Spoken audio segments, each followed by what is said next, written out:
Olá, muito boa tarde. Olá, Susana, boa como tarde, está? Ana Rita, tudo bem? Bem disposta? Muito bem disposta, e uma vez mais o meu agradecimento por estar aqui outra vez ao pé de ti no teu O prazer é programa. nosso, o prazer é nosso, Susana, muito obrigada. É um prazer e, sobretudo, para continuarmos a falar, de facto, desta doença, desta palavra, não é? Que lá está, tem sempre um tom tão pesado, não é? Que é o cancro, não é? Que nos preocupa tanto, não é? Mas que, de facto, nas tuas mãos acaba por se transformar num objeto e numa forma de arte e num manifesto até, não é? Isto é a continuação de uma dedicação tua a outra maneira de encarar a doença. Há 6 anos eu estive aqui no teu programa a falarmos na altura de arte, como é que as mulheres com cancro de mama utilizavam a arte, no fundo, para construir sentido e controlarem o caos que, no fundo, a doença provocava nas suas vidas. Depois disso eu resolvi olhar para os outros objetos, de facto, dentro da moldura da arte, que outros objetos apareciam. Eu devo dizer que este livro é um resultado de uma investigação conduzida no Centro de Estudos Sociais da Universidade de Coimbra, financiada pela Fundação para a Ciência e a Tecnologia e no fundo, publicada através de uma parceria Almedina-SES. Agora, os objetos são criados pelas próprias mulheres. Isto são narrativas e histórias das mulheres que vivem o cancro na sua pele. E estamos a falar de carcinomas, sarcomas, melanomas, linfomas, leucemia, em quase todos os órgãos e todas as partes do corpo. E estas narrativas chegam a nós e nós poderíamos, no fundo, retirar conhecimento delas. Isto é o conhecimento vivido destas mulheres que chega a nós. E eu, como antropóloga, e as antropólogas e antropólogos gostam de histórias de gente com rosto, com nome e com uma voz que nem sempre tem de sair em palavra. No fundo, sai em arte e estamos a falar de trabalhos. Isso é um livro ilustrado com 131 imagens. E com muitas imagens. De facto, não é um livro, quer dizer, é um livro para todos, mas são temas de facto delicados, as imagens são sensíveis. Eu diria de uma beleza violenta, vá. Exatamente. Portanto, há aqui algumas que terão depois que vocês próprios também folhear e ver, mas de facto temos aqui sobretudo um manifesto, uma forma diferente de agarrar nestas consequências da vida, não é? De consequências de um diagnóstico e como lidar com isto, não é? Exatamente. Eu diria que essencialmente este livro, olhando para as imagens destas mulheres e para o testemunho e as narrativas que elas nos dão, propõe uma mudança. No fundo, é mudar a forma como vemos e como compreendemos o cancro e os objetos que nos rodeiam. Nós tendemos a fechar o cancro dentro da pele e a arrumar os objetos fora do corpo. E o que este livro propõe é os objetos, de facto, não influenciam a nossa experiência, eles são pedaços da nossa experiência, são pedaços de cancro, estão encastrados nela. E se nós pensarmos que as primeiras emoções ou sensações de cancro se fazem desde a cadeira da sala de espera, à cadeira do consultório, as primeiras agulhas de biópsia que são enfiadas no corpo, os primeiros papéis dos relatórios, depois os instrumentos de cirurgia, os instrumentos de reconstrução, os objetos e peças que são usados na quimioterapia e na radiação. Ora, o cancro seria algo completamente diferente se estes objetos não estivessem inseridos ou em contacto com o corpo, desde o diagnóstico ao tratamento, à reconstrução ou até às recidivas e ao encontro com a metástase e com a morte. Os objetos também estão permanentes. Aliás, às vezes os objetos hospitalares são os dos poucos permanentes na vida destas mulheres quando não há salvação ou que pelo menos não há remissão. E, sobretudo, também são objetos ao qual determinados momentos mais difíceis estão associados. Não é? Sim. Portanto, a cadeira do consultório, onde recebem o diagnóstico, não será certamente uma cadeira qualquer. Não é uma cadeira qualquer. A porta não é a mesma, as seringas, tudo isto que estávamos a falar, acabam por ser efetivamente as agulhas, acabam por ser tudo associações diretas a algo trágico, não é? Portanto, algo transformador. Eu acho que quando se passa por esta experiência, há bocado uma das nossas amigas dizia que só quem passa pela experiência sabe, quem sente, no fundo, sabe.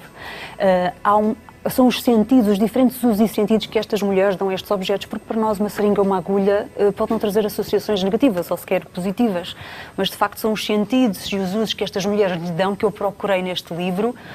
No fundo, eu não parto das minhas teorias, eu parto dos conhecimentos destas mulheres, das imagens que elas mostram, no fundo, como é que elas nos mostram que os objetos fazem parte da experiência vivida do cancro. E como é que esses objetos, de facto, os ajudaram a transformar? Porque se estivermos a falar apenas de um estudo que associa claramente um objeto a um determinado momento traumático, será reduzir aquilo que é este livro, não é? Portanto, com este livro podemos também estar a ajudar outras mulheres e famílias e homens a lidarem com o cancro? Quem nunca passou pela doença ou que recebeu agora um diagnóstico, eu penso que olhando, porque assim estes projetos estão todos na internet, isto é uma lista internacional de artistas e de mulheres que passaram por esta experiência, mas eles estão disponíveis na internet para qualquer pessoa ver, mas claro que estão dispersos e é muito difícil encontrarmos. Eu servi como uma espécie de colecionadora que o juntou aqui e de facto eu acho que para alguém que está agora a passar por uma experiência destas ou que é confrontado com um diagnóstico agora e não sabe o que é viver a experiência do internamento, das cirurgias, do tratamento por quimioterapia, por radiação, olhando para estas imagens consegue compreender o que é passar por essa experiência. E de uma forma muito real, não é? Muito porque real. As imagens são muito...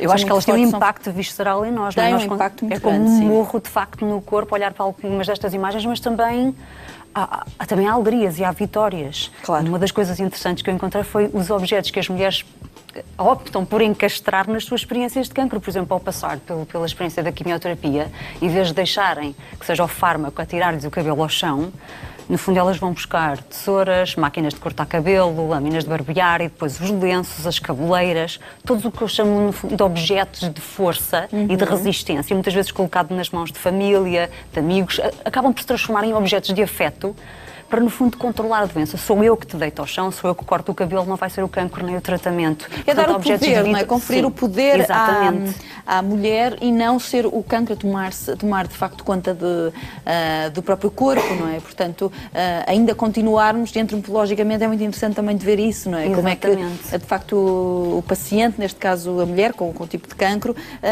quer efetivamente continuar a controlar. Exatamente. Porque é uma coisa que não se controla. Mesmo os internamentos, uma coisa muito interessante que eu encontrei nestes projetos foi como as mulheres redefinem aquilo que eu chamo o quadrado do quarto do hospital, que é cama, cadeira, mesa de cabeceira e cortina.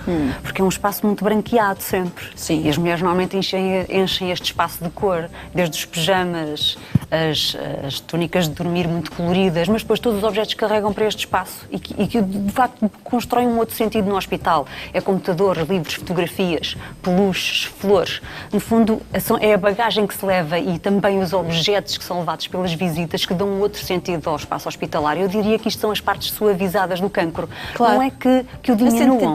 Tentarem se sentir em casa, não é? São mais partes que se dão ao cancro, porque no fundo todos estes objetos fazem parte da forma como o cancro é sentido e pensado, porque o cancro não é só aquela massa maligna dentro de um órgão ou de uma parte corporal. São todas as sensações, ideias e gestos que se têm para lidar com a doença. Portanto, os objetos com os quais nós estamos em contacto no hospital, mas aqueles também levamos connosco para desfazer a doença, fazem parte dela. Fazem-no crescer, mas também de uma forma até florida. E As flores, que objetos a surpreenderam mais, que não estava à espera? Que objetos me surpreenderam mais? Ou que tivesse assim uma ligação tão forte? Eu tinha uma certa ideia dos objetos que se levam para o hospital e claro. daquilo que faz o cancro e que faz a doença, porque de facto tive uma experiência familiar de cancro e eu tinha a noção daquilo que as mulheres carregam consigo, dos objetos que encontram e das experiências felizes e tristes que são construídas entre todas estas materialidades. Mas eu diria que o que mais me surpreende são os objetos relacionados com a morte. Porque, de facto, a morte altera todos os sentidos e os usos que damos aos objetos. Eu, como dizia há bocado, os objetos hospitalares, por vezes, são dos poucos que se tornam uma realidade permanente na vida destas mulheres, mas o que elas me ensinaram é que continuam sempre a resistir até ao último dia, porque quer-se mais uma hora, quer-se mais um dia, quer-se mais uma semana, quer-se mais um mês, e as ligações que elas constroem com estes objetos, eu diria que são de uma resistência positiva. Sim, mas sobretudo também existem depois muitos objetos que têm a ver com fé, não é? Sim. Ou seja, quando falamos também de morte, quando falamos de vermos a vida numa outra perspectiva, é algo que se assiste imediatamente. Sim. Portanto, o lugar da fé, o lugar dessa resiliência, É muitas vezes presente. vem com objetos que vemos da sua própria religião, enfim, daquilo que as pessoas gostam, os terços, os amuletos, enfim, o que seja. Ou seja, os objetos podem, antropologicamente, que foi isso que também tentou colocar aqui, que colocou também, os objetos são inassociáveis de nós próprios, ou seja, eles para nos dar força, eles servem para nos situar, eles servem para levarmos a nossa casa connosco. Nunca somos independentes dos objetos, pois não? Pois, toda a teoria deste livro é que há uma espécie, se nós imaginássemos, a palavra pode parecer ilógica, mas a teoria que eu apresento aqui, uma coisa assim mais antropológica, mais da ciência social, é que existe uma espécie de terceira metade.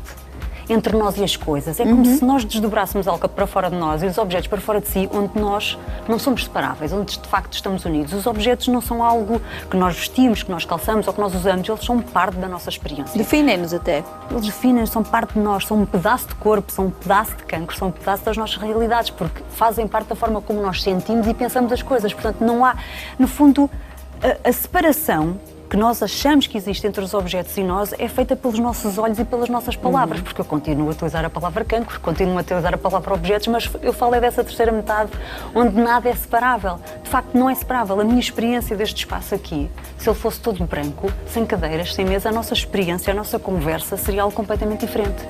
As sensações que teríamos, os pensamentos, o nosso tipo de diálogo seria diferente. E a realidade oncológica, num espaço onde não haja, vamos imaginar, um contexto social ou cultural onde não haja acesso a tratamento, não haja acesso a hospitais, a experiência do cancro para essas mulheres e homens é uma realidade completamente diferente. E daí que levam também os seus objetos e fazem com que aquela experiência seja o menos difícil possível naquilo que é aquele tempo que estão internadas ou de tudo aquilo que vão vivendo.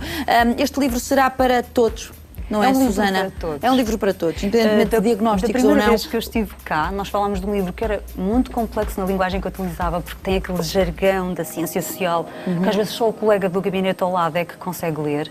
Aqui não. Isto foi um trabalho de emoções. Eu achei que para lidar neste momento com este tipo de imagens, que era necessário eu usar da minha própria imaginação, das minhas próprias sensações, das minhas partes corporais de mulher e tentar relacionar-me e replicar no meu próprio corpo estas experiências, e para isso é preciso uma linguagem diferente também. É esta que encontramos aqui. Uma escrita criativa, uma linguagem de dias que pode ser lido dos 9 aos 99, desde que se consiga aguentar de facto o impacto. É verdade, de uma não arte é um livro dura, bela, fácil, mas é um livro é. que efetivamente quem tiver efetivamente o perfil também para o ler e quiser descobrir mais sobre o que é que são estas realidades, é o livro efetivamente para isso acontecer. Muito obrigada, Susana, foi um prazer. Um grande beijinho. Muito obrigada.